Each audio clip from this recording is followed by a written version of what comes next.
ይሄ ነው አያችሁ። ክርስቲያን ምን ያደርጋል? በሐዋርያት ትምህርት እርስ በርሱ ይተናነጻል። እሺ በህብረት ደግሞ እንጀራን ይቆርሳል። የጌታ እራት ማለት ነው። እሺ እንጀራ በየቤታቸው የሚበሉትን እንጀራ አይደለም እያለ ያለው ስለ ጌታ እራት ነው የሚነግረን።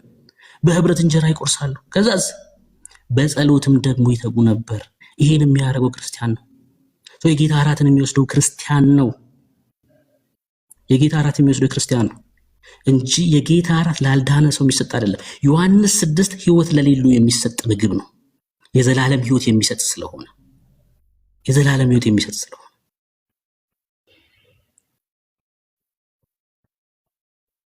የዘላለም ህይወት ያላቸው ሰዎች የሚወስዱት ነው የጌታ እራት።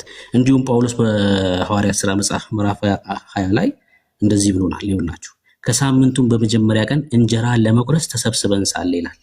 ምን ለመቁረስ? ከሳምንቱ የመጀመሪያ ቀን ማለት እሁድ ነው። የሳምንቱ የመጨረሻ ቀን ቅዳሜ ነው። ጌታ ከሞት የተነሳው እሁድ ነው። በመጀመሪያው ቀን ጌታ በተነሳበት ቀን እየተሰበሰቡ እንጀራን ይቆርሱ ነበር። ይኸው እንጀራን ይቆርሱ ነበረ። ወዳጄ ዛሬ እኔ አሁን እንጀራን ልንቆርስ ተሰበሰብን ብል አይኔ ይፈጣል። መጽሐፍ ቅዱስ እንደዚህ ይላል። ከሳምንቱ በመጀመሪያ ቀን እንጀራን ለመቁረስ ተሰብስበን ሳለን ጳውሎስ በነገው ሊሄድ ስላሰበ ከነርሱ ጋር ይነጋገር ነበር፣ እስከ መንፈቀ ሌሊትም ነገሩን አስረዘመ ይላል። ይሄ ከፎቅ ላይ ወድቆ የሞተው ልጅ ማለት ነው። ጳውሎስ ተኝቶ ያስነሳው እሱ ክፍል ማለት ነው። ምን ያደርጉ ነበር? እንጀራን ይቆርሱ ነበር። ታዲያ ዮሐንስ ወንጌል መጽሐፍ ምዕራፍ 6 ምንድን ነው? እውነተኛው መብል የሆነውን ኢየሱስን ስለመብላት የሚናገር ነው። ከሰማይ የወረደ ሕያው እንጀራ እኔ ነኝ። ከሰማይ የወረደውን ሕያው እንጀራ ስትበላ ነው ሕይወት ቢኖር። ከሰማይ የወረደውን ሕያው እንጀራ ያልበላ ሰው ሕይወት የለውም። ሰው ከዚህ እንጀራ ቢበላ ለዘላለም ይኖራል። እኔም ስለ ዓለም ሕይወት የምሰጠው እንጀራ ስጋዬ ነው። 4 ነጥብ። ስለ ዓለም ሕይወት የተሰጠ ነው ይሄ እንጀራ። የጌታ እራት ሳይሆን ኢየሱስን ስለመብላት የሚያወራ ነው። ክብር ለኢየሱስ ይሁን። በኋላ ጥያቄ ካለ እንመልሳለን። የጌታ እራትን ለምን እንወስዳለን? እኛ ክርስቲያኖች ለምን የጌታ እራትን እንወስዳለን? ጌታ ኢየሱስ ክርስቶስ የሰጠን ትእዛዝ ነው። የመጀመሪያው እሱ ነው። ጌታ ራሱ ነው እንኩ ህብስትን እንጀራን አንስቶ ይሄ ስጋዬ ነው፣ ጽዋንም አንስቶ ደሜ ነው ብሎ ሰጥቶናል። ከዛስ ለመታሰቢያ ታደርጉታላችሁ ብሎናል ጌታ ኢየሱስ ክርስቶስ። ሞትና ትንሣኤውን የምናስብበት ነው እንጂ የጌታ እራትን ወስደን አፋችንን በጨርቅ ጠምጥመን ውሃ አንነካም። በጣም እኮ ነው ሃይማኖት ቤት ያለው ነገር የሚያስቀው። ውሃ አንነካም፣ ጸጉራችን አንላጭም፣ ጠግበን አንበላም። ጠግቦ አይበሉም። እሺ ሲኒማ አያዩም። የሰው ስርዓት ማለት ነው። ጌታ በበላችሁ ጊዜ በጨርቅ አፋችሁን ትጠመጥማላችሁ አይደለም ያለው። ሞትና ትንሣኤውን እንድንናገር አዘዘን። ለመታሰቢያ ይሆናል።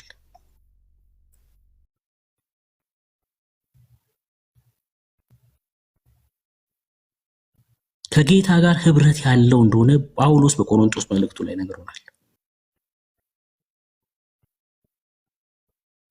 በዚህ ምክንያት የጌታ እራትን ተሰብስበን በአምልኮ እንወስዳለን። ክብር ለኢየሱስ ይሁን።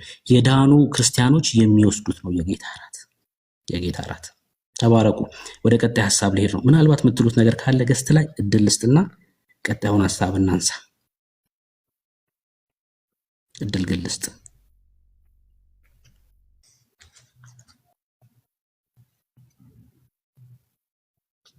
ገስት ላይ የምትሉት ነገር ካለ ነው ልጨርስ። አንዴ ሐሳቤን ልጨርስ።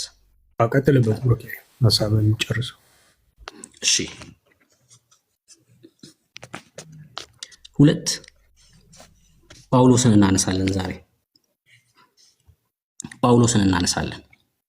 አንድ ነገር በደንብ እንድናስተውል ፈልጋለሁ። ጳውሎስ በኤፌሶን መልእክቱ መጽሐፍ ምዕራፍ 3 ላይ አንድ ነገር ነግሮናል። በዘመናት መካከል ሚስጥር የነበረው በእግዚአብሔር ዘንድ ለኔ ለማንስ ተገለጠ ይላል ጳውሎስ። ምንድነው በዘመናት መካከል ሚስጥር የነበረው ነገር? ለሚያንሰው ለጳውሎስ የተገለጠለት ሚስጥር ምንድነው? እኔ የተቀበልኩት ወንጌል እንደሌሎቹ አይደለም። ከሰው አልተማርኩትም፣ ከነ ጴጥሮስም አልተማርኩትም፣ ከነ እንድሪያስም ከነ ቶማስም ከነ ማቴዎስም አልተማርኩትም። እኔ ከጌታ ከራሱ ተማርኩት ይላል ጳውሎስ። ምንድነው ከራሱ ከጌታው የተማረው? ምንድነው? ምንድነው የተማረው? እሱን እንመለከታለን።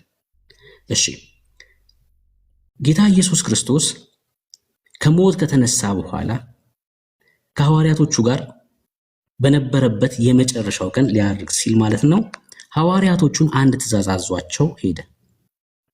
አንድ ትእዛዝ አዟቸው ሄደ። በሉቃስ ወንጌል መጽሐፍ መጨረሻው ላይ ኃይልን እስክትቀበሉ ከኢየሩሳሌም አትውጡ የሚል ትእዛዝ ነው። የሐዋርያት ሥራን መጽሐፍ የጻፈው ያው ሉቃስ ስለሆነ እሱን ሐሳብ ሲቀጥል እንመለከት። ዮሐንስ ማለት የዘካርያስ ልጅ መጥምቁ ዮሐንስ የመንግስቱን ወንጌል ይሰብክ ነበረ። ምን አይነት ነው የመንግስቱ ወንጌል ማለት? መንግስተ ሰማያት ቀርባለችና ንስሐ ግቡ እያለ ይሰብክ ነበር። ይህን ስብከት ጌታ ኢየሱስ ክርስቶስም ሰብኮታል። አንድ ነገር ላሳያችሁ። ሉቃስ ወንጌል መጽሐፍ ምዕራፍ 9 ላይ እሺ ቁጥር 21 እርሱ ግን የሰው ልጅ ብዙ መከራ ሊቀበል እሺ በሽማግሌዎችም በካህናት አለቆችም በጻፎችም ሊጣል ሊገደልም በሶስተኛውም ቀን ሊነሳ ይገባዋል ብሎ ለማንም ይሄን እንዳይናገሩ አስጠንቅቆ አዘዛቸው። ለሐዋርያቶቹ ነገራቸውና ለማንም እንዳትናገሩ አላቸው። አስጠንቅቆ ነገራቸው። ታዲያ ጌታ አትንገሩ ካላቸው ሂዱና ወንጌልን ስበኩ ሲላቸው ምን እንዲሰብኩ ነው እየላካቸው ያለው? አትንገሩ አላቸው። እዚህ ጋር ሞትና ትንሣኤውን ነግሯቸዋል ለነሱ ለሐዋርያቶቹ፣ ግን ለማንም አትንገሩ። ታዲያ ምን እንደነው ይሰብኩ የነበሩት? ይሄን ነበር ይሰብኩ የነበሩት። እነዚህ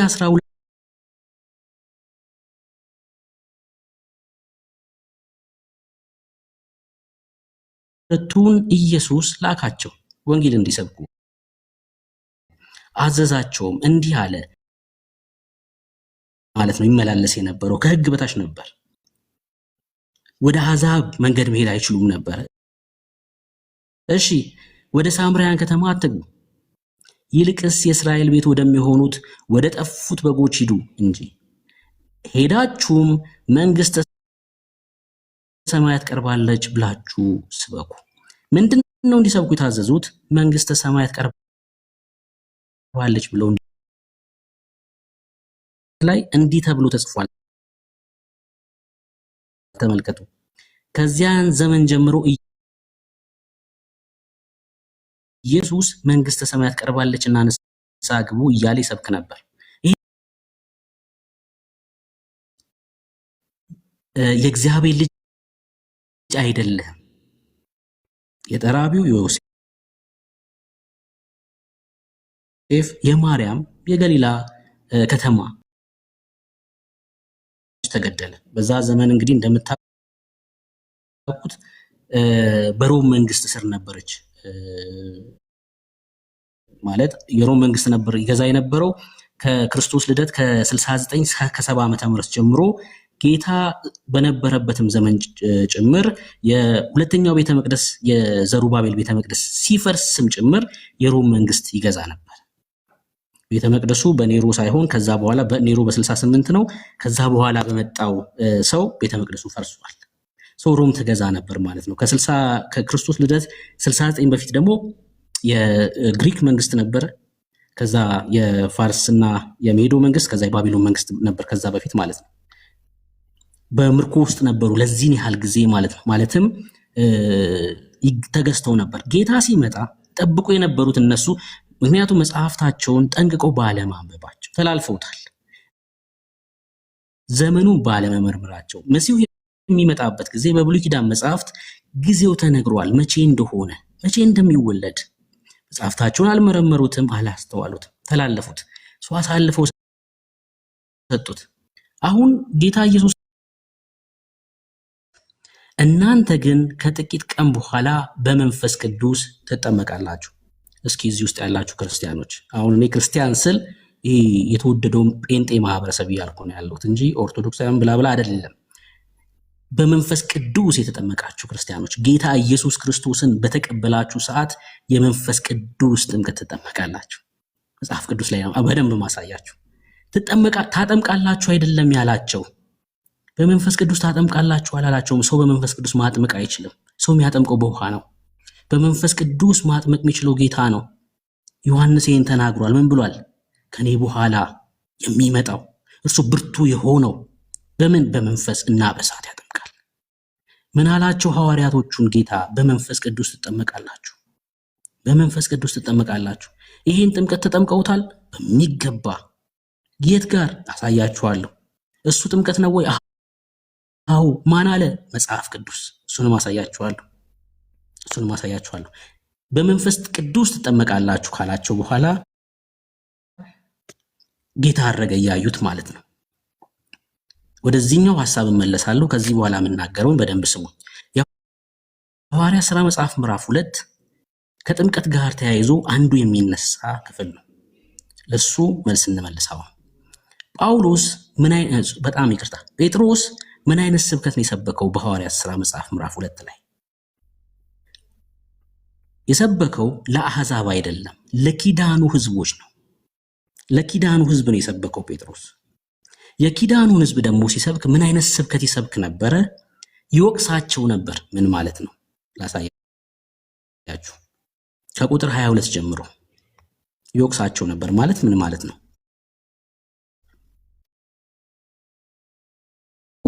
የናዝሬቱ ኢየሱስ እግዚአብሔር በመካከላችሁ በእርሱ በኩል ባደረገው ተአምራትና በድንቆች በምልክቶችም ከእግዚአብሔር ዘንድ ለናንተ የተገለጠ ሰው ነበር።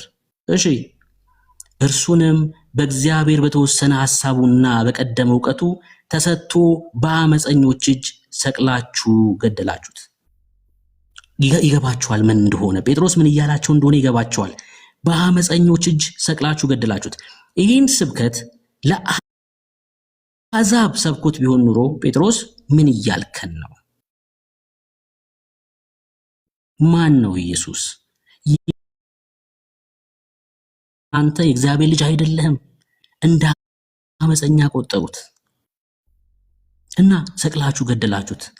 እግዚአብሔር ግን የሞትን ጣር አጥፍቶ አስነሳው፣ ሞት ይዘው ዘንድ አልቻለምና። ክብር ለኢየሱስ ይሁን። ኢየሱስ ከተነሳ ደግሞ በኃጢአት ውስጥ አይደለም የሚለው መጽሐፍ። ኢየሱስ ካልተነሳማ እምነታችሁ ከንቱ ናት ይልና እስካሁንም በኃጢአት ውስጥ አላችሁ ይላል። አንደኛ ቆሮንቶስ መጽሐፍ ምዕራፍ 15 ቁጥር 17 ላይ ምን አልኩኝ? ኢየሱስ ካልተነሳ እምነታችሁ ከንቱ ናት፣ እስካሁንም በኃጢአታችሁ አላችሁ ይላል። ኢየሱስ ከተነሳስ እምነታችን ከንቱ አይደለችም፣ እስካሁንም ደግሞ በኃጢአት ውስጥ አይደለንም። ክብር ለኢየሱስ ይሁን። እግዚአብሔር ግን የሞትን ጣር አጥፍቶ አስነሳው፣ ሞት ይዘው ዘንድ አልቻለምና። ዳዊት ስለ መሲሁ የተናገረውን ይነግራቸዋል። እሺ፣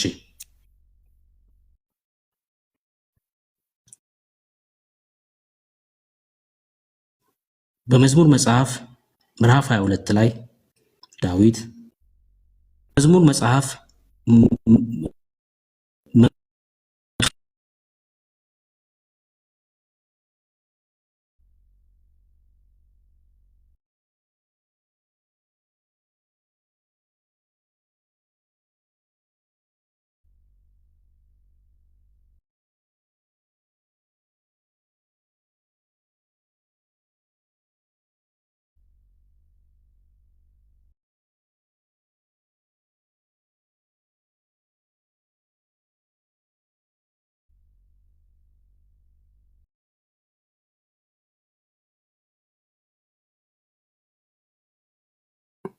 ብሩኬን ኔትወርክ አስወጣው መሰለኝ።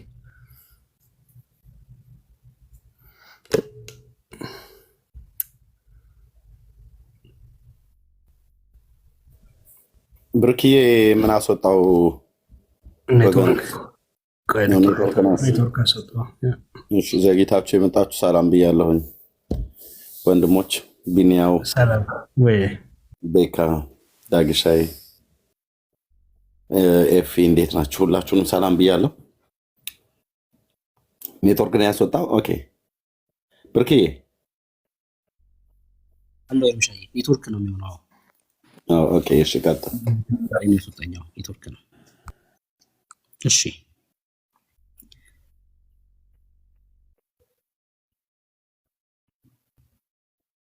እሺ እንቀጥል። እንግዲህ ይህ እናንተ የሰቀላችሁት ኢየሱስን እግዚአብሔር ጌታም ክርስቶስ እንዳደረገው የእስራኤል ወገን ሁሉ በእርግጥ ይወቅ። ምን ያላችሁት? የሰቀላችሁት። አሁን ጴጥሮስ ከብሉይ ኪዳን መጽሐፍቶች ከመዝሙር መጽሐፍ ላይ ያነሳ ስለማንነቱ ከነገራቸው በኋላ ስለ ኢየሱስ የኢየሱስ ማንነት ምንድነው አላቸው? መሲሁ ነው፣ የእግዚአብሔር ልጅ ነው የሚለውን ከብሉይ ኪዳን መጽሐፍት እየጠቀሰ ካስረዳቸው በኋላ ጻድቁን እርሱን ኢየሱስ ክርስቶስን አሳልፈው መስጠታቸው ገባቸው። እርሱ ኢየሱስ ክርስቶስ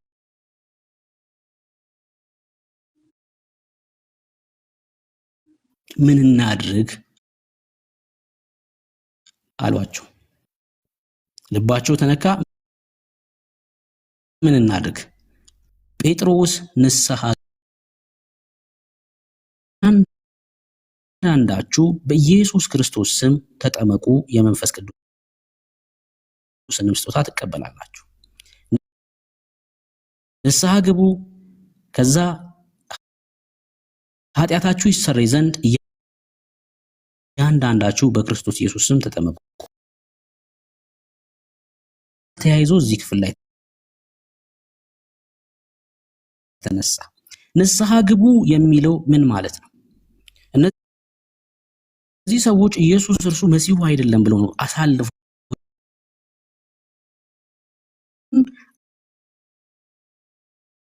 አምናችሁ ተቀበሉ ማለት ነው። ንስሐ ማለት ኢየሱስ እርሱ መሲሁ ነው ብላችሁ እመኑ ነው። ኦኬ፣ የምናውቀው ታሪክ አለ አይደል? ጴጥሮስና ዮሐንስ ወደ ቤተ መቅደስ በሚገቡበት ሰዓት ከልጅነቱ ጀምሮ ማለት ከሲወለድ ጀምሮ አካል ጉዳተኛ የነበረ ሰው በክርስቶስ ኢየሱስ ስም ተነስ ተመላለስ ብለውት ሲነሳ ሲዘል እንመለከታለን። እሺ፣ ውብ በምትባል ስፍራ ወይ መልካም በምትባል ስፍራ ይቀመጥ የነበረ ሰው ነው። እሺ፣ አሁን ይሄ ሰው ከተፈወሰ በኋላ ምን ይገጥማቸዋል? እነ ጴጥሮስ ይኸውላችሁ ቁጥር 11 ያው ይሄን ታሪክ ስለምታውቁት ብዬ ነው የዘለልኩት። ቁጥር 11 ላይ እነርሱም ጴጥሮስንና ዮሐንስን ይዞ ሳለ ሕዝቡ ሁሉ እየተደነቁ የሰለሞን ደጅ መመላለሻ በሚባለው አብረው ወደ እነርሱ ሮጡ። አሁን ሰውየው ስለተፈወሰ እስራኤላውያን እነዚህ አይሁዳውያን ማለት ነው ገርሟቸው ወደ እነ ጴጥሮስ እየሮጡ መጡ። እሺ፣ ጴጥሮስም አይቶ ለሕዝቡ እንዲህ ሲል መለሰ፣ የእስራኤል ሰዎች ሆይ በዚህ ስለምን ትደነቃላችሁ?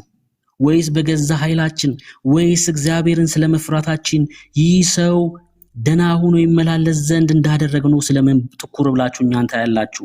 እኛ አይደለንም ይሄን ያደረግነው? እሺ፣ የአብርሃምና የይስሐቅ የያዕቆብ አምላክ ክብር ለእግዚአብሔር ይሁን። የአባቶቻችን አምላክ እናንተ አሳልፋችሁ የሰጣችሁትንና ሊፈታው ቆርጦ ሳለ በጲላጦስ ፊት የካዳችሁትን ብላቴናውን ኢየሱስን አከበረው ይላል። ምን አላቸው? እናንተ አሳልፋችሁ የሰጣችሁትና። አያችሁ፣ መልእክቱ ራሱ ይለያል። ለአሕዛብ የሚነገር መልእክት አይደለም። ይሄ መልእክት ለኪዳኑ ሕዝቦች መሲሁ አይደለም ብለው አሳልፈው የሰጡት እነሱ ናቸው። ለነሱ የሚነገር መልእክት ነው። አሳልፋችሁ ሰጣችሁት፣ ሊፈታው ቆርጦ ሳለ በጲላጦስ ፊት የካዳችሁትን ብላቴናውን ኢየሱስን አከበረው። እናንተ ግን ቅዱሱን ጻድቁን ክዳችሁ ነፍሰ ገዳዩን በርባንን ይሰጣችሁ ዘንድ ለመናችሁ። ማንን ክዳችሁ? ቅዱስ የሆነውን ኢየሱስን። ኦኬ፣ ምን እያደረጋቸው ነው? እነዚህን ሰዎች ስታችኋል እያላቸው ነው። ተመለሱ እያላቸው ነው። አሁን የኃጢአት ስርየት ከምን ጋር እንደተያዘ ላሳያችሁ ስለፈለግኩ ነው ወደዚህ መጣሁት። ከዛስ የሕይወትንም ራስ ገደላችሁት፣ እርሱን ግን እግዚአብሔር ከሙታን አስነሳው። ለዚህም ነገር እኛ ምስክሮች ነን። በስሙም በማመን ይህን የምታዩትንና የተፈወሰው ማለት ነው የምታውቁትን የእርሱ ስም አጸናው። ኢየሱስ የሚለው ስም በእርሱም በኩል የሆነው እምነት በሁላችሁ ፊት ይህን ፍጹም ጤና ሰጠው። አሁንም ወንድሞቼ ሆይ ወንድሞቼ ይላቸዋል። ለምን? ስጋው ስለሆኑ እስራኤላውያን ስለሆኑ የኪዳኑ ሰዎች ስለሆኑ እናንተ እንደሰቀላችሁ ደግሞ ባለማወቅ እንዳደረጋችሁ ታውቃለሁ። እግዚአብሔር ግን ክርስቶስ መከራ እንዲቀበል አስቀድሞ በነቢያት ሁሉ አፍ የተነገረውን እንዲፈጸመው። እንግዲህ አሁን ቁጥር 19ን በደንብ ስሙ። ቁጥር 19 እና 20 ከጌታ ፊት የመጽናናት ዘመን እንድትመጣላችሁ አስቀድሞም ለናንተ የመረጠውን ኢየሱስ ክርስቶስን እንዲልክላችሁ ኃጢአታችሁ ይደመሰስ ዘንድ ንስሐ ግቡ፣ ተመለሱ። ንስሐ ሲገቡ ሲመለሱ እነዚህ ሰዎች ምን ያገኛሉ? የኃጢአት ስርየት ያገኛሉ። ኃጢአታቸው ይደመሰሳል። ድጋሜ እናንብበው። በጌታ ፊት ጌታን አሳልፈው እንደሰጡት ኢየሱስን አሳልፈው እንደሰጡት ከነገራቸው በኋላ እንደዚህ አለ፣ በጌታ ፊት የመጽናናት ዘመን እንድትመጣላችሁ አስቀድሞ ለእናንተ የመረጠውን ኢየሱስ ክርስቶስን እንዲልክላችሁ ኃጢአታችሁ ይደመሰስ ዘንድ ንስሐ ግቡ፣ ተመለሱ። ንስሐ ሰው ሲገባ ማለት እነዚህ የኪዳን ሰዎች እስራኤላውያን ጌታ እርሱ ኢየሱስ መሲሁ ነው ብሎ ሲያምኑ የኃጢአት ስርየት ያገኛሉ። ኃጢአታችሁ ይደመሰስ ዘንድ ንስሐ ግቡ። ኦኬ፣ የሐዋርያት ሥራ መጽሐፍ ምዕራፍ 2 ላይ ምንድነው ጴጥሮስ ያለው? እንመለስ። ንስሐ ግቡ ምን? ኃጢአታችሁ ይሰረይ ዘንድ። የኃጢአት ስርየት ከምን ጋር ተያይዞ ተነስቷል? ንስሐ ከመግባት ጋር። ምክንያቱስ ንስሐ ሲገቡ አመፀኛ የነበሩት ሰዎች ምን ያደርጋሉ? በግንዱ መልሶ ያገባቸዋል። ጳውሎስ በሮሜ መጽሐፍ ምዕራፍ 11 ላይ ባለማመን ምክንያት ተሰበሩ ይላል። በተፈጥሮ በግንዱ ላይ የነበሩ ሰዎች ናቸው። በቃ እንደኛ የበረሃ ወይራ አይደሉም እነዚህ ሰዎች። በተፈጥሮ በግንዱ ላይ ነበሩ። እሺ፣ ካለማመን የተነሳ ምን ተሰበሩ? ባለማመን ጸንተው ባይኖሩ በገዛ ግንዳቸው መልሶ ሊያገባቸው ይችላል። ምን ቢሆን? ባለማመን ጸንተው ወደ እምነት ቢመጡ ማለት ነው። ወደ ገዛ ግንዳቸው ወደ ራሳቸው ግንድ ተመልሶ ይገባሉ። ያ ማለት ነው ይሄ ምን? ንስሐ ግቡ፣ ካላችሁበት የስተት መንገድ ተመለሱ፣ ኢየሱስ እርሱ መሲሁ ነው ብላችሁ መኑ እያላቸው ነው። የኃጢአት ስርየት ይሰጣል። ይህን ሲያደርጉ የኃጢአት ስርየት ያገኛሉ።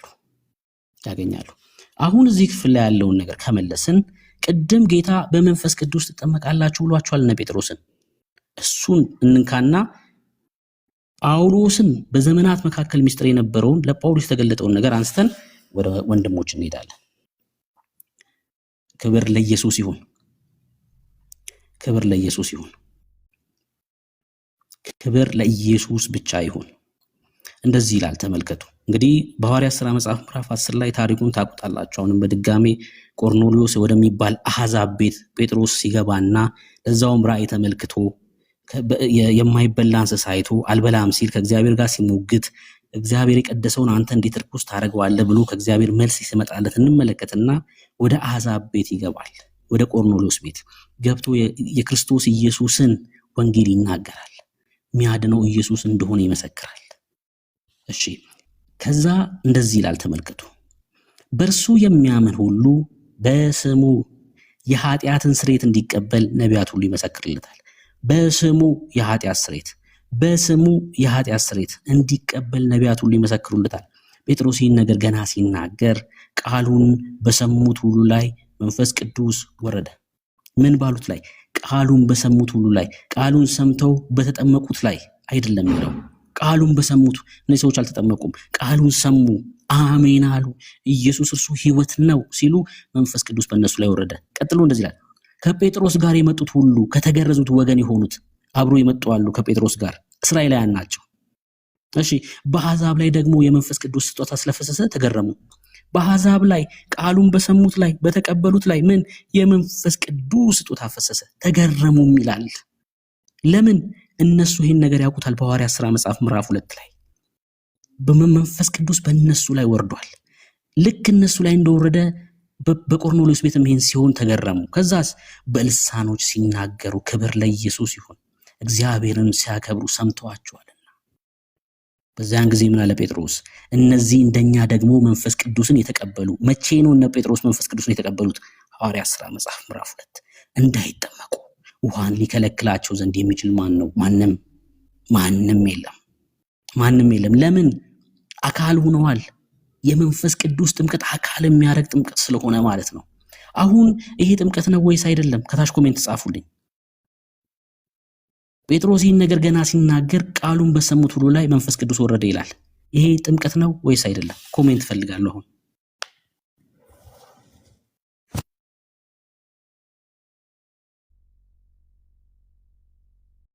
እሺ ይሄ ጥምቀት ወይስ አይደለም? የመንፈስ ቅዱስ ጥምቀት ነው ወይስ አይደለም? ከእግዚአብሔር ቃል ላይ ነው ማሳያችሁ። ነው። አሁን ተመልከቱ በሐዋርያት ሥራ መጽሐፍ ምዕራፍ 11 ላይ ጴጥሮስ ተከሰሰ። ምን ተብሎ ነው የተከሰሰው? እንዴት ወደ አሕዛብ ቤት ትገባለህ? የሐዋርያት ሥራ 11 እሱን ነው የሚያወራው። ከቁጥር 1 ጀምሮ ክስ ቀረበበት። እንዴት አንተ የኪዳን ሰው ሆነ ሳለ አይሁድ ሆነ ሳለ ወደ አሕዛብ ቤት እንዴት ትገባለህ የሚል ክስ ቀረበበት። ከዛ ማስረዳት ይጀምራል። እኔ ምን ላድርግ? ራእይ ተገልጦልኝ ነው፣ ህልም አይቼ ነው፣ በጌታ ምሪት ነው ወደዛ ቤት የገባሁት እያለ ያስረዳል። አሁን ይሄን ያው ዝም ብዬ ሐሳቡን ነው የምነግራችሁት፣ አንብቡት እሺ። በደንብ የሐዋርያት ሥራን በደንብ ማጥናት ህይወት ነው። በነገራችን ላይ ከዛ በኋላ ያሉት መጽሐፍቶች መልእክታቶችን በደንብ ለመረዳት በጣም አይን የሚከፍት መጽሐፍ ነው እና ወደ አሕዛብ ቤት በምን ምክንያት እንደገባ ይናገራል። አሁን እየተናገረ ያለ እንደዚህ ይላል። ከቁጥር 14 ጀምሮ ላንብቡ። ከቁጥር 1 ጀምሮ አንብቡት እናንተ። እርሱም አንተና የቤተሰቦች ሁሉ የምትድኑበትን ነገር ይነግርሃል እንዳለው ነገረን። እሺ ለመናገርም በጀመርኩ ጊዜ የት? በቆርኔሌዎስ ቤት። ምን ባልኩ ጊዜ? ለመናገር በጀመርኩ ጊዜ መንፈስ ቅዱስ ለእኛ ደግሞ በመጀመሪያ እንደወረደ። ለነ ጴጥሮስ መንፈስ ቅዱስ መች ነው የወረደው? የሐዋርያት ሥራ መጽሐፍ ምዕራፍ 2። አሁን ያለሁት የሐዋርያት ሥራ መጽሐፍ ምዕራፍ 11 ላይ ነው። መንፈስ ቅዱስ ለእኛ ደግሞ በመጀመሪያ እንደወረደ። መቼ ነው የወረደው መንፈስ ቅዱስ ለነ ጴጥሮስ? የሐዋርያት ሥራ 2። ለእነርሱ ወረደላቸው። ለነማ? ለነ ቆርኔሌዎስ። እሺ ስሙኝ በደንብ።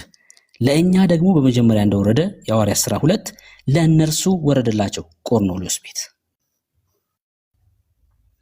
አሁን ጴጥሮስ እንደዚህ ይላል፣ ዮሐንስ በውሃ ጠመቀ፣ እናንተ ግን በመንፈስ ቅዱስ ትጠመቃላችሁ ያለው የጌታ ቃል ትዝ አለኝ ይላል ጴጥሮስ። ምንድነው ትዝ ያለው ጴጥሮስ? ዮሐንስ በውሃ ጠመቀ፣ እናንተስ በመንፈስ ቅዱስ ትጠመቃላችሁ ያለው የጌታ ቃል ትዝ አለኝ። ቆርኔሌዎስ ቤት የሆነው የመንፈስ ቅዱስ ጥምቀት ነው። የሐዋርያት ሥራ 2 ላይ የሆነው የመንፈስ ቅዱስ ጥምቀት ነው። ቤተ ክርስቲያን በውሃ ተጠምቃ ሳይሆን በመንፈስ ቅዱስ ጥምቀት ነው የተወለደችው። ክብር ለእግዚአብሔር ይሁን። ክብር ለእግዚአብሔር ይሁን። በመንፈስ ቅዱስ ጥምቀት ነው የቤተ ክርስቲያን ውልደት የሆነው። የሐዋርያት ሥራ መጽሐፍ ምዕራፍ 2 ይኸው ጴጥሮስ እንደዚህ ብሎ ነገረን። ኢየሱስ በውሃ ጠመቀ፣ ዮሐንስ በውሃ ጠመቀ፣ እናንተ ግን በመንፈስ ቅዱስ ትጠመቃላችሁ ያለው የጌታ ቃል ትዝ አለኝ። ማን ነው ይሄን የተናገረው? ኢየሱስ። ብየት ቅድም ያሳየኋችሁ ቦታ ሐዋርያት ሥራ መጽሐፍ ምዕራፍ 1 ቁጥር 5 ላይ የመንፈስ ቅዱስ ጥምቀት በቆርኔሌዎስ ቤት ሆነ። የመንፈስ ቅዱስ ጥምቀት በሐዋርያት ሥራ በባለ 50 ሆነ። ይሄ ጥምቀት ሕይወት የሚሰጥ ጥምቀት ነው። ይሄን ጥምቀት የተጠመቀ ምን ያደርጋል ማለት ነው? ይሄው ይሄን ጥምቀት የተጠመቀ ምን ይሆናል? በዚያን ጊዜ ጴጥሮስ መልሶ እነዚህ እንደ እኛ ደግሞ መንፈስ ቅዱስን የተቀበሉ እንዳይጠመቁ ውሃን የሚከለክላቸው ዘንድ የሚችል ማን ነው? አየ የመንፈስ ቅዱስ ጥምቀት ተጠምቀሃል፣ ውሃን አንተን አይከለክልህም። ማን ነው? ትጠመቃለህ። መጽሐፍ እንደዚህ ይለናል። ወደ ጳውሎስ እንሂድና እናጠቃል። በጣም እየሰጋው ነው እየሮጥኩ እንትምለው ወንድሞች እዚህ በጣም ታላላቅ ወንድሞች አሉ። አሁን የሐዋርያት ሥራ 40% አካባቢ እንደተጓዘ አንድ ሰው ተጠራ። በመካከል ሳኦል የሚባል ሰው ዲያቆኑ እስጢፋኖስ ሲገደል ቁሞ የነበረ ሰው ተጠራ። ክርስቶስ ኢየሱስ ሲልከው እንመለከታለን። ጳውሎስ እንደምታውቁት በገላትያ መልእክቱ ላይ እንደነገረን እኔ የተቀበልኩት ወንጌል እንደ ሌሎች አይደለም ይላል። ከራሱ ከጌታ የተማርኩት ነው ይላል ጳውሎስ። ከራሱ ከጌታ የተማርኩት ነው ብሎ ይነግረናል። በዘመናት መካከል ሚስጥር የነበረ ነው ይለናል። አሁን ይሄ በዘመናት መካከል ሚስጥር የነበረውን ከራሱ ከጳውሎስ እንስማ ጌታ ምን ብሎ እንደነገረው። ይሄን ወንጌል ለጳውሎስ የነገረውን ወንጌል ጳውሎስ ለኛ ነግሮናል፣ በሚገባ ነግሮናል። የሐዋርያት ሥራ መጽሐፍ ምዕራፍ 26 ከቁጥር 1 ጀምሮ ጳውሎስ ተከሶ ስለሆነው ነገር ይናገራል። ስለ ደማስቆ ይተርካል ጳውሎስ። እዚህ ብቻ አይደለም ስለ ደማስቆ የሚተርከው፣ በምዕራፍ 24 ላይ ይናገራል። በጣም በተደጋጋሚ ይከሱት ነበር። ምክንያቱም ጳውሎስን መናፍቅ ይሉት ነበር። መናፍቅ የሚሉት ኢየሱስ ብቻ ስለሚል ነው። እዚህ መጥተው ሰዎች ከታች መናፍቃን ይላሉ አይደል? ለምን መሰላችሁ?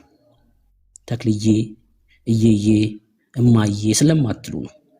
እናንተ ኢየሱስ ብቻ ስለምትሉ። ኢየሱስ ካልክ መናፍቅ ትባላለህ። ጳውሎስም ሕግን ቢሰብክ ኑሮ መገረዝን ቢሰብክ ኑሮ አንድ ሰው አይናገረው። አንተ ጀግናችን ይሉታል። አንተ ጀግናችን። አሳዳጅ በነበረበት ጊዜ ማንም አልከሰሰውም። ማንም መናፍቅ አላለው። ልክ ኢየሱስ ሲል ይሄው እዚህ እኮ ነው የምነግራችሁ ነገር እኮ መጽሐፍ ቅዱስ ላይ ያለ ነገር እኮ ነው። ይሄው ተከሶ እኮ ነው ጳውሎስ በሐዋርያት ሥራ መጽሐፍ ምዕራፍ 24 ላይ አንብቡት። ጠርጠሎስ የሚባል ጠበቃ ነው ይከሰው የነበረው። ከሰሱት። ፊልክስ በሚባል ሀገረ ገዢ ፊት ነው ያቀረቡት። ይኸውላችሁ ይህ ሰው በሽታ ሆኖ በዓለም ባሉት አይሁድ ሁሉ ሁከት ሲያስነሳ የመናፍቃን የናዝራውያን ወገን መሪ ሆኖ አግኝተነዋል እኮ ነው ያሉት።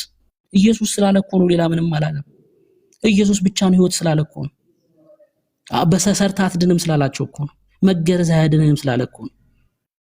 ኢየሱስን ካልተቀበልክ ህይወት የለም ስላለ በዓለም ባሉት አይሁድ ሁሉ ሁከት ሲያስነሳ በሽታ ሆኖ አግኝተነዋል። የመናፍቃን ይላል የናዝራውያን። አዎ ኢየሱስ ካልክ በቃ ዓለም መናፍቅ ትላለች፣ መናፍቅ ትላለች። እና መተው እዚህ መናፍቃን ሲሉ የኢየሱስ ወዳጆች እያሉ ነው ያሉት። ኢየሱስ ብቻ ነው የምትሉት ነው የሚሉት። እንደዛ እያሉ ነው። ጳውሎስ ምን ተቀበለ በደማስቆ? እንቀጥል። ከቁጥር 12 ጀምሮ ላንብበው። አሁንም እናንተ ከላይ ጀምሮ አንብቡት፣ ወጥ ታሪክ ስለሆነ። እንደዚህ ይላል። ደማስቆን ይተርካል ጳውሎስ። ስለዚህም ነገ ከካህናት አለቆች ስልጣን ትእዛዝ ተቀብዬ ወደ ደማስቆ ሲሄድ እሺ እያሳደደ ማለት ነው ሳውል፣ ንጉሥ ሆይ በመንገድ ሳለው እኩለ ቀን ሲሆን በዙሪያዬና ከኔ ጋር በሄዱት ዙሪያ ከፀሐይ ብሩህነት የበለጠ ብርሃን ከሰማይ ሲበራ አየሁ። ኢየሱስ ነው እሱ። ኢየሱስ ነው። ኢየሱስ ነው እሱ። ከፀሐይ ብሩህነት የበለጠ ብርሃን ያለው እርሱ መሲሁ ነው። የኛ ጌታ ነው። ዓለማትን ሰማችሁኝ? ዓለም አይደለም ያልኩት፣ ዓለማትን በስንዝሩ የለካ ነው። አንዳንድ ሰዎች የእግዚአብሔር መቀመጫ የት ነው ይላሉ። የእግዚአብሔር መቀመጫው የት ነው ይላሉ። ወዳጄ ዓለማትን በስንዝሩ የለካ አምላክ ነው እያልኩ ነው። ስንዝር ማለት ይሄ ነው። ስንዝር ታውቃላችሁ?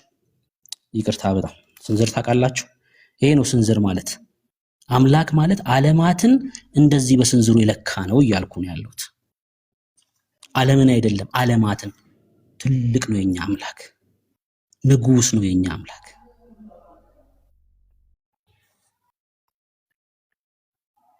ክብር ለእግዚአብሔር ይሁን።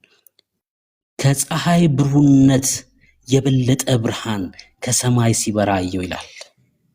ሁላችንም በምድር ላይ በወደቅን ጊዜ ሳኦል ሳኦል ስለምን ታሳድደኛለህ? የመውጊያውን ብረት ብትቃወም ለአንተ ይብስብሃል የሚል ድምፅ በዕብራይስጥ ቋንቋ ሲናገረኝ ሰማሁ። ስለምን ታሳድደኛለህ? እኔም ጌታ ሆይ ማነ?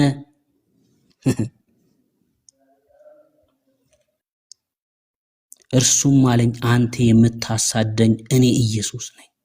እኔ ኢየሱስ ነኝ። አሁን ለጳውሎስ የተነገረውን ሚስጥር የሆነውን ወንጌል ልነግራችሁ። ይኸውላችሁ እንደዚህ ይላል፣ ነገር ግን ተነሳና በእግር ቁም። ስለዚህም እኔም ባየህበት ነገር ለአንተም በምታይበት ነገር አገልጋይ ምስክር ትሆን ዘንድ ልሾምህ አይቻለሁ። ልሾምህ አይቻለሁ። ቁጥር 17 እና 18ን ደጋግማችሁ ፖስት አድርጉት። እሺ ደጋግማችሁ ፖስት አድርጉት። ጌታ ነው የተናገረው ይሄን ቃል። የኃጢአትንም ስርየት በእኔ በማመን በኢየሱስ በማመን የኃጢአት ስርየት አግኝተናል። በውሃ በኩል አይደለም የኃጢአት ስርየት። እንደዚህ አስባችሁታል? ልክ እንደ ክትባት በ40 እና በ80 ቀን ይዘው እየመጣ ውሃ ውስጥ ነክረክ የኃጢአት ስርየት አገኘሽ ልጅ ትላለህ። አትቀልድ ወዳጄ፣ አትቀልድ። የኃጢአት ስሬት በምን በኩል ይገኛል አለ ጌታ ነው የተናገረ ይሄን የኃጢአትንም ስሬት በኔ በማመን በተቀደሱት በኪዳኑ ህዝቦች መካከል ማለት ነው ርስት ያገኙ ዘንድ እሺ ከጨለማ ወደ ብርሃን ከሰይጣን ስልጣን ወደ እግዚአብሔር ዞር እንዲሉ አይናቸውን ትከፍት ዘንድ ከህዝቡና ወደ እነርሱ ከምልክ ከአሕዛብ አድንሃለሁ ይላል ኦ የአሕዛብ ሐዋርያ የሆነው ወደ አሕዛብ ይዞት የመጣው ወንጌል ይሄ ነው ምንድነው እሱ የኃጢአትን ስርየት በኔ በማመን በኢየሱስ በማመን የኃጢአት ስርየት አሕዛብ እንዲቀበል በተቀደሱት መካከል ርስት ያገኝ ዘንድ ከጨለማ ወደ ብርሃን ከሰይጣን ስልጣን ወደ እግዚአብሔር ዞር ያልንበት እውነት ነው የኃጢአት ስርየት በኢየሱስ በማመን ሰው በክርስቶስ ኢየሱስ ሲያምን ከሞት ወደ ሕይወት ይመጣል አዲስ ፍጥረት ይሆናል ለአሕዛብ የተነገረ ለጳውሎስ የተገለጠ ከራሱ ከጌታ ነው የተማርኩት አለ ይሄን ጌታ ነው የነገረው ለዛ ነው ጳውሎስ እንደዚህ ብሎናል የመጨረሻ ወንድሞች ሆይ የሰበኩላችሁን ደግሞ የተቀበላችሁትን በእርሱ ደግሞ የምትቆሙበትን በእርሱም ደግሞ የምትድኑበትን ወንጌል አሳስባችኋለሁ ምን የቆማችሁበትን የምትድኑበትን ወንጌል አሳስባችኋለሁ በከንቱ ካላመናችሁ በቀር ብታስቡት በምን ቃል እንደሰበክላችሁ በምን ቃል እንደሰበኩላችሁ አሳስባችኋለሁ እኔ ደግሞ የተቀበልኩትን ከጌታ ከሁሉ በፊት አሳልፍ የሰጠዋችሁ እንዲህ ብዬ መጽሐፍ እንደሚል ክርስቶስ ስለ ኃጢአታችን ሞተ ክብር ለኢየሱስ ይሁን ከክርስቶስ ጋር በመስቀል ከሞትክ ከኃጢአት ጸድቀሃል የሞተስ ከኃጢአቱ ጸድቋል ይላል መጽሐፍ የሞት ነው ውሃ ውስጥ አይደለም ውሃ መቀበሪያ እንጂ መሞቻ አይደለም ምን ሞተው መስቀል ላይ ነው ከክርስቶስ ጋር በእምነት ከክርስቶስ ጋር በእምነት የሞተ ደግሞ ከኃጢአቱ ይጸድቃል ብሩክ ከራስ አትናገር ይሄ አንተ ነው ከኔ አይደለም ይሄው ከእንግዲህ ወዲያ ለኃጢአት እንዳንገዛ የኃጢአት ሥጋ ይሻር ዘንድ አሮጌው ሰዋችን ከእርሱ ጋር እንደተሰቀለ እናውቃለን የሞተስ ከኃጢአቱ ጸድቋል መስቀል ላይ ስትሞት ወዳጄ ከኃጢአት ይጸድቃል የሞተ ነው በውሃ ውስጥ የሚቀበረው ውሃ መቀበሪያ እንጂ መሞቻ አይደለም የት ነው የሞት ነው ለኃጢአት እንዳንገዛ የኃጢአትን ሥጋ ይሻር ዘንድ አሮጌው ሰዋችን ከእርሱ ጋር እንደተሰቀለ መስቀል ላይ ማለት ነው እሺ እናውቃለን የሞተስ ከኃጢአቱ ጸድቋል መስቀል ላይ ሞታል ከኃጢአት ጸድቋል ማለት ነው መጽሐፍ እንደዚህ ነው የሚለው እኔ ደግሞ የተቀበልኩትን ከሁሉ በፊት አሳልፍ የሰጠዋችሁ እንዲህ ብዬ መጽሐፍ እንደሚል ክርስቶስ ስለ ኃጢአታችን ሞተ ተቀበረም መጽሐፍ እንደሚል እኛን ስለማጽደቅ ክርስቶስ ኢየሱስ በሶስተኛው ቀን ተነሳ ክብር ለእግዚአብሔር ይሁን ታዲያ ምንድነው እያልኳችሁ ያለሁት የጌታ እራትም ይሁን የውሃ ጥምቀት በአብ በወልድ በመንፈስ ቅዱስ ስም የምንጠመቀው ማለት ነው አካል ከሆነም በኋላ የእግዚአብሔር ልጆች ከሆነም በኋላ የምንፈጽማቸው እንጂ የእግዚአብሔር ልጆች ለመሆን የምንፈጽማቸው አይደሉም በጭራሽ መጽሐፍ ቅዱስ እንደዛ ብሎ አልነገረንም አካል ከሆነም በኋላ በአንደኛ ቆሮንቶስ መጽሐፍ ምዕራፍ 12 ቁጥር 13 ላይ አይሁድ ብንሆን የግሪክ ሰዎች ብንሆን ባሪያዎችም ደግሞ ብንሆን ጨዋዎች ብንሆን እኛ ሁላችን በአንድ መንፈስ አንድ አካል እንድንሆን ተጠምቀናል በምን በአንዱ መንፈስ ሁላችን ይሄኑ አንዱ መንፈስ ጠጥተናል ክብር ለእግዚአብሔር ይሁን የእግዚአብሔር ቃል ይሄን ይላል የተቀበላችሁት እውነት በሙሉ ወንጌልም ይሁን በጉባኤ እግዚአብሔር በሌሎች ቤተክርስቲያናት እናንተ ባላችሁበት የተማራችሁት እውነት የእግዚአብሔር ቃል ነው ከዚህ እምነት ማንም ጥርጣሬ ሊዘራባችሁ ቢወድ እሱ ተሳስቷል እሱ ከእግዚአብሔር አይደለም የተማራችሁት የተቀበላችሁት እውነት ነው የሚያድነው ኢየሱስ ነው ከኃጢአት የሚያጥበው የክርስቶስ ኢየሱስ ደም ነው ዮሐንስ በራእይ መልእክቱ ላይ እንደዚህ ያለ ካለውና ከነበረው ከሚመጣውም በዙፋኑም ፊት ካሉት ከሰባቱ መናፍስት ከታመነው ምስክር ከሙታንም በኩር የምድር ነገስታት ገዢ ከሆነ ከኢየሱስ ክርስቶስ ጸጋና ሰላም ለእናንተ ይሁን ለወደደን ከኃጢአታችንም በደሙ ላጠበን መንግስትም ለአምላኩና ለአባቱ ካህናት እንድንሆን ላደረገ ለእርሱ ከዘላለም እስከ ዘላለም ድረስ ክብር ኃይል ይሁን አሜን ይላል። ከኃጢአታችን በደሙ ታጥበናል። ክብር ለኢየሱስ ይሁን። ተባረኩ። ወዳችኋለሁ። እጅግ ሲበዛ በጣም ወዳችኋለሁ። ኢየሱስ ደግሞ ከምንም በላይ ይወዳችኋል። በኃጢአት መካከል እያለን ሙታን እያለን የወደዳቸውን እስከ መጨረሻ ወደዳቸው ይላል ቃሉ። የማይዝል እጅ ይዟቸዋል። ክብር ለኢየሱስ ብቻ ይሁን። የማይዝል እጅ፣ የማይጥል እጅ የወደዳቸውን እስከ መጨረሻ ወደዳቸው። በእኛ ሁኔታ ላይ ያልሆነ ፍቅር ማለት ነው።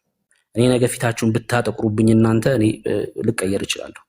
ደስ የማይል ነገር ብታሳዩኝ ልቀየርባችሁ እችላለሁ። ኢየሱስ ግን እኛነታችንን ሳያይ ከኛ ያልሆነ ፍቅር ከኛ ጴጥሮስ እንደሚክደው እያወቀ እስከ መጨረሻው ወደድኩ አለው። ጌታ ይባረክ። ወዳችኋለሁ።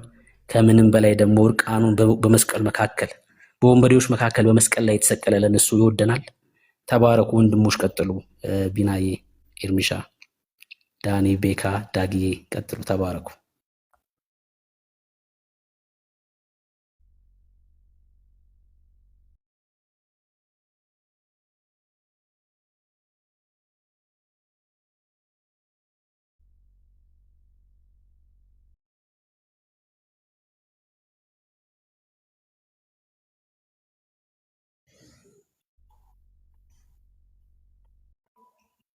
ተኝተዋል። ማንም የለም። እሺ አለውኝ አይደል? እኔ ተሰምቻለሁ።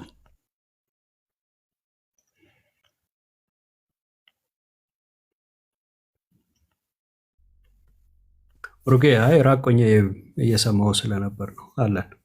እኔማ አስተኛዋችሁ እንዴ ብዬ አይ አላስተኛ።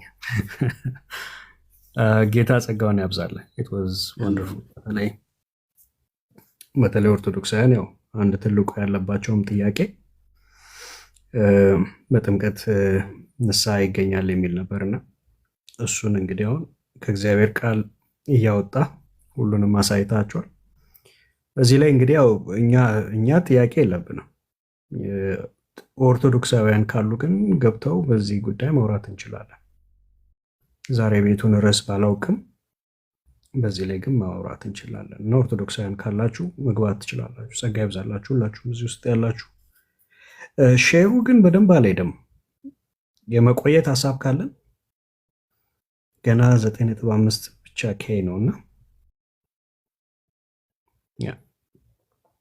ታቡም ሼሩን በደንብ አልሄደም። ትንሽ አስኪዱት።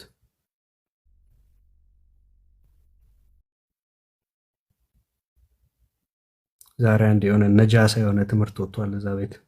ወይል ዛሬ አይደለም ፕሮባብሊ ትንሽ ጊዜ ወስዷል እና ሳየው በጣም አስቆጥቶኝ የነበረ መንፈሴንና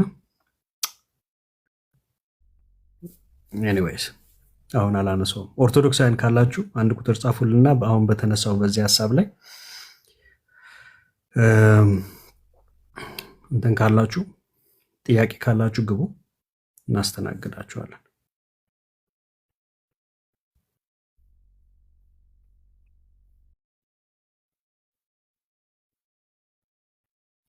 ኦርቶዶክሳውያን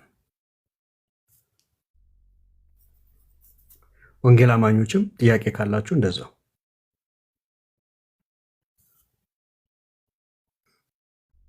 ነጃሳ ምንድን ነው?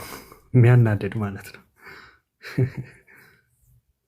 ቅድም ቤካ ጋር አንስተ ነው እያወራ ነበር። ነጃሳ ማለት የሚያናድድ ትምህርት፣ የሚጎረብጥ የሆነ ነገር ያስተማሩታል። ብሩኬ ጸጋ ይብዛል። ኤኒዌይስ እሺ፣ ሌሎቻችሁ ካላችሁ ቀጥሉ ወገኖች። ሌሎች ካላችሁ ቀጥሉ። ቤካ ያለ ኦኬ። የተኙትን የኛውን ሀገሮቹን ልሸኛቸው። ቤካ አለ።